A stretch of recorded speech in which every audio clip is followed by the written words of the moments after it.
नमस्कार, news blast में स्वागत है आप सभी का। मैं हूं आपके साथ दीपिका सिंघल। चलिए शुरुआत करेंगे न्यूज ब्लास्ट खबरों की। देश में दिवाली सा उत्साह है। अयोध्या में राम मंदिर उद्घाटन से पहले पटाखों की मांग जो है वो बढ़ गई है। तमिलनाडु के शिवकाशी के कारोबारियों को ऑर्डर मिल रहे हैं। शिवकाशी में होता है देश के 90% पटाखों का उत्पादन। उत्तर भारत से शिवकाशी के पटाखों की मांग 20 से 30% बढ़ी है। दिल्ली जैसे शहर में पटाखों पर पाबंदी 1 जनवरी से खत्म हो गई है। अब ऐसे में राम मंदिर उद्घाटन के मौके पर होगा पटाखों का इस्तेमाल। तो देखिए, एक तरफ तो प्राण प्रतिष्ठा की खुशी है सभी में, लेकिन दूसरी तरफ जो लोगों का कारोबार बढ़ रहा है, इससे भी उनको जो उम्मीदें जो लगाए बैठे हैं कारोबार बढ़ने को लेकर, उसको भी रफ्तार मिल रही है। फिर चाहे वो दीपकों की बात की जाए या फिर पटाखों की बात की जाए। दिवाली सा उत्साह।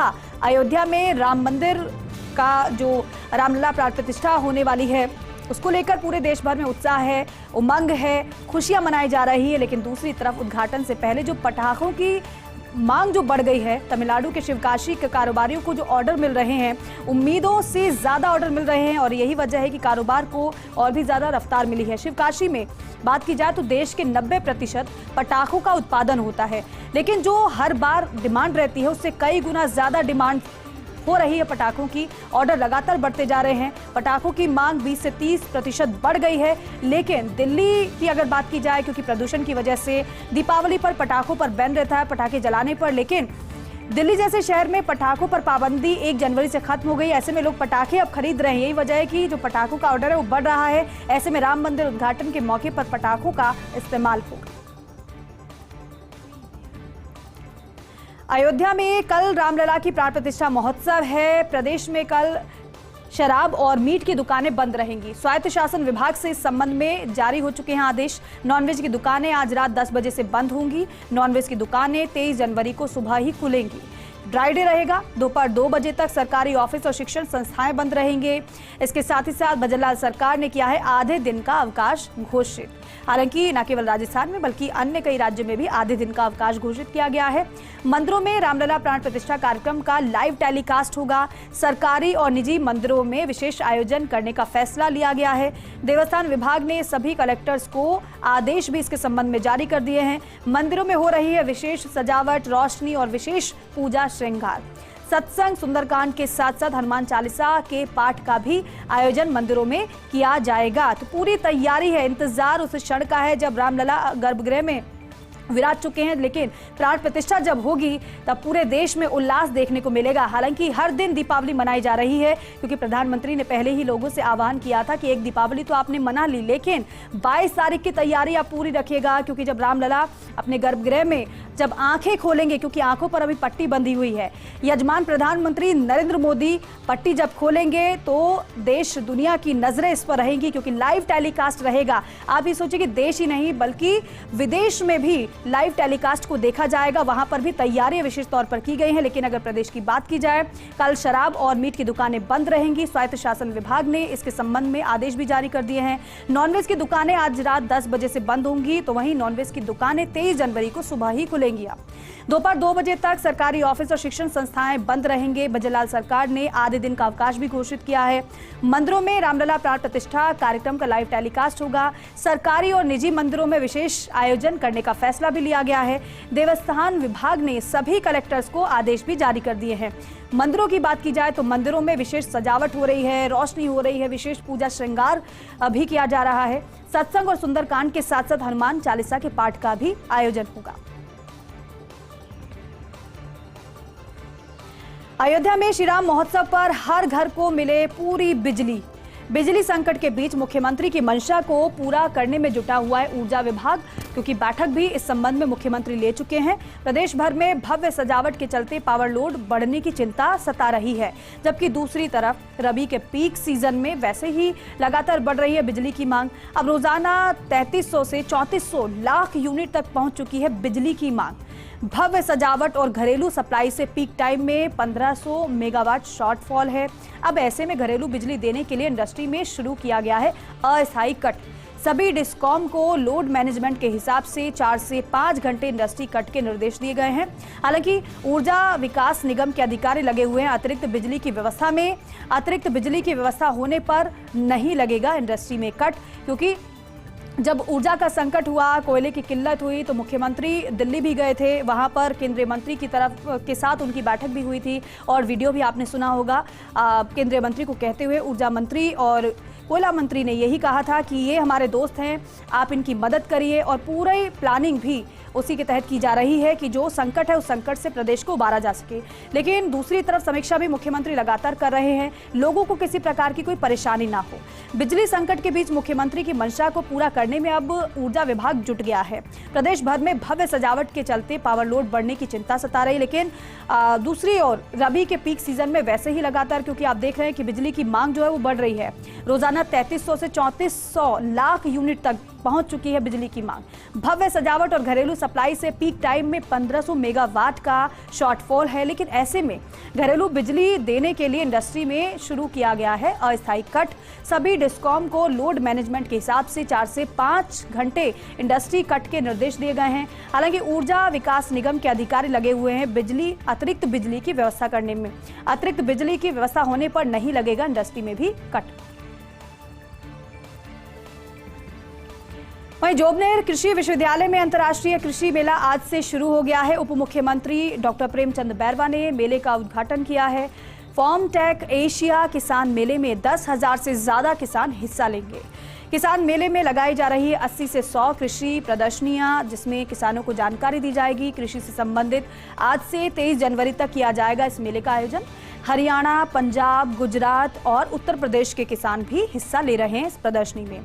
किसानों को अनुसंधान, मशीनीकरण, कृषि क्षेत्र में विकास की दी जा रही है अहम जानकारियां इस आयोजन में। मेले में कई तकनीकी सत्रों में भी किसानों को महत्वपूर्ण जानकारी मिलेगी। किसानों को बागवानी, फल, सब्जियां, मधुमक्खी पालन, हाईटेक हॉर्टिकल्चर, पशुधन की दी जा रही है जानकारी। और इस मेले के आयोजन के लिए पहले से तैयारी की जा रही थी, समीक्षा भी की जा रही थी, जायजा भी लिया जा रहा था, क्योंकि बड़ा ये कार्यक्रम है। जोबनेर कृषि विश्वविद्यालय में अंतर्राष्ट्रीय कृषि मेला आज से शुरू हो चुका है। अंतर्राष्ट्रीय कृषि मेला है, विभिन्न जानकारियां किसानों को दी जाएंगी इस कृषि मेले में, जिसका उद्घाटन उप मुख्यमंत्री डॉक्टर प्रेमचंद बैरवा ने आज किया है।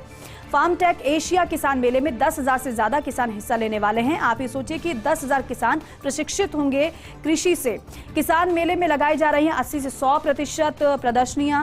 आज से 23 जनवरी तक किया जाएगा इस मेले का आयोजन। इस मेले में हरियाणा, पंजाब, गुजरात और उत्तर प्रदेश के किसान भी हिस्सा ले रहे हैं। किसानों को अनुसंधान, मशीनीकरण, कृषि क्षेत्र में विकास की जानकारी दी जा रही है और मेले में कई तकनीकी सत्रों में भी किसानों को महत्वपूर्ण जानकारी मिलेगी। किसानों को बागवानी, फल, सब्जियां, मधुमक्खी पालन, हाईटेक हॉर्टिकल्चर, पशुधन की जानकारी दी जा रही है। और देखिए, अयोध्या में प्राण प्रतिष्ठा समारोह के बीच उपहारों की बाढ़ है। दरअसल भगवान राम के चित्र वाली चूड़ियां, 56 तरह के पेठे, लोहे तांबे से बना 500 किलो का नगाड़ा, कन्नौज से विशेष इत्र, अमरावती से कुमकुम के 500 किलो पत्ते, मध्य प्रदेश से अनाज, फूल और छिंदवाड़ा से पहुंचे हैं 4.31 करोड़ बार भगवान राम लिखे कागज। नेपाल के जनकपुर से पहुंचे हैं 3000 से ज्यादा उपहार। श्रीलंका की अशोक वाटिका से भेजा गया है विशेष उपहार।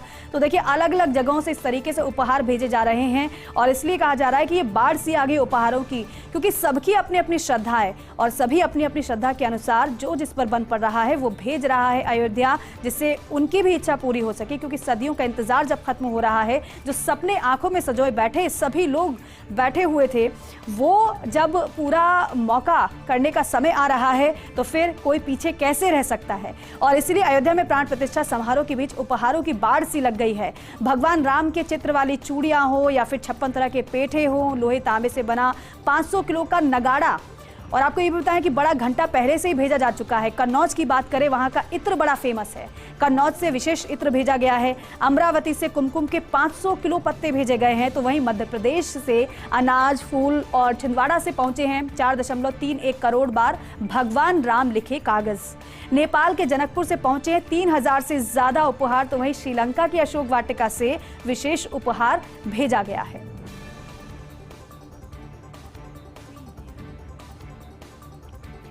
और देखिए, बालोतरा को मिली है ओवरब्रिज राम सेतु की सौगात। दरअसल बालोतरा में NH 112 पर 2 लेन रेलवे ओवरब्रिज का लोकार्पण हुआ है। केंद्रीय परिवहन मंत्री नितिन गडकरी ने ओवरब्रिज का वर्चुअल लोकार्पण किया। मुख्यमंत्री भी इस कार्यक्रम में शामिल हुई।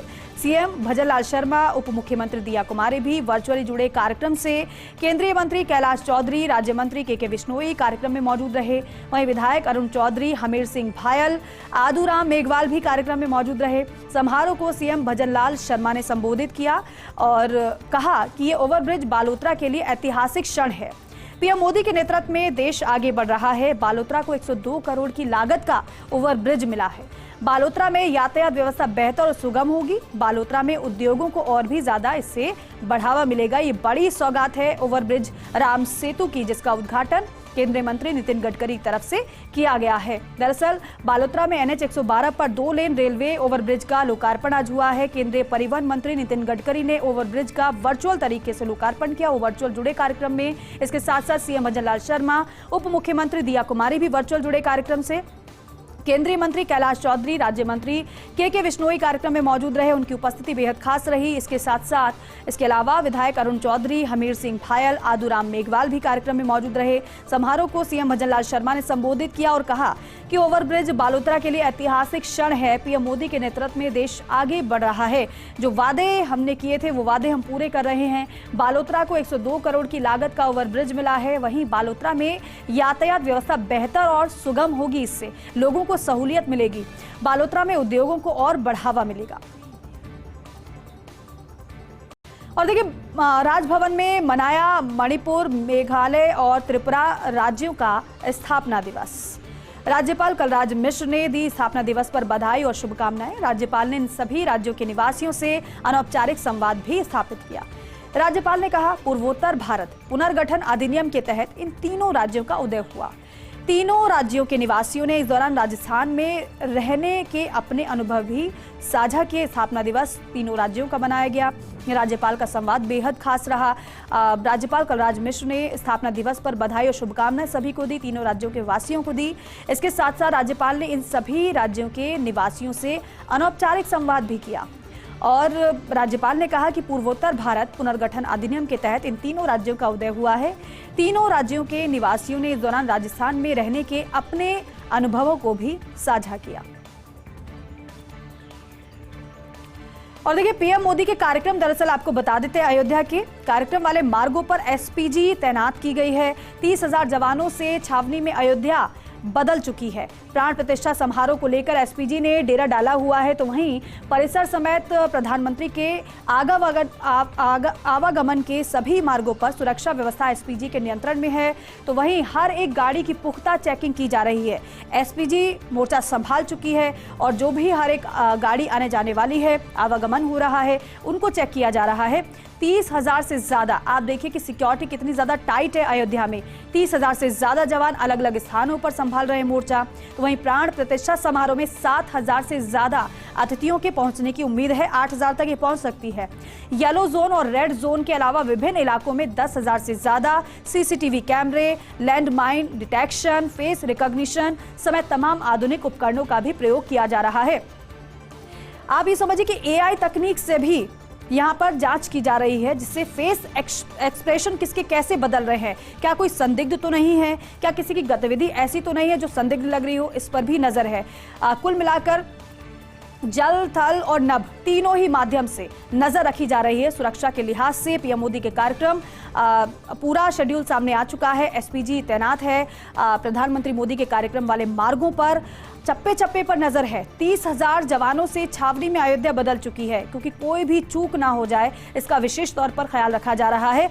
मुख्यमंत्री योगी आदित्यनाथ कई दिन पहले तक लगातार जायजा लेते रहे, निरीक्षण वो करते रहे, समीक्षा वो तैयारियों की करते रहे, लेकिन जब वो खास मौका आ गया है तो उसमें किसी तरीके का खलल ना पैदा हो जाए और जो एक लंबी तपस्या थी जब वो पूरी हो रही है तो फिर उसमें अव्यवस्था ना हो, इसका विशेष ख्याल है। लेकिन सुरक्षा के लिहाज से आप ये समझिए कि प्राण प्रतिष्ठा समारोह को लेकर एसपीजी ने डेरा डाला हुआ है।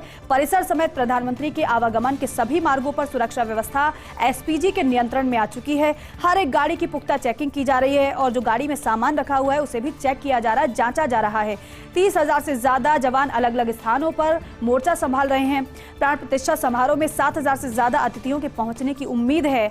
येलो जोन और रेड जोन के अलावा विभिन्न इलाकों में 10,000 से ज्यादा सीसीटीवी कैमरे लगाए गए हैं। खास बात और है, इन तकनीकों के साथ साथ इन कैमरों के अलावा भी जो स्थानीय लोग हैं उनका भी सहारा लिया जा रहा है। उनकी दुकानों पर सीसीटीवी कैमरे लगा दिए गए हैं, जिससे कि अगर कोई वहां पर भी पहुंचता है तो वो कैमरे में कैप्चर जरूर हो। कोई भी ऐसी बात सामने आती है तो कम से कम उनको ट्रेस कर लिया जाए और फिर कार्रवाई हो। लैंडमाइन डिटेक्शन, फेस रिकॉग्निशन समेत तमाम आधुनिक उपकरणों का भी प्रयोग किया जा रहा है अयोध्या में सिक्योरिटी के लिहाज से।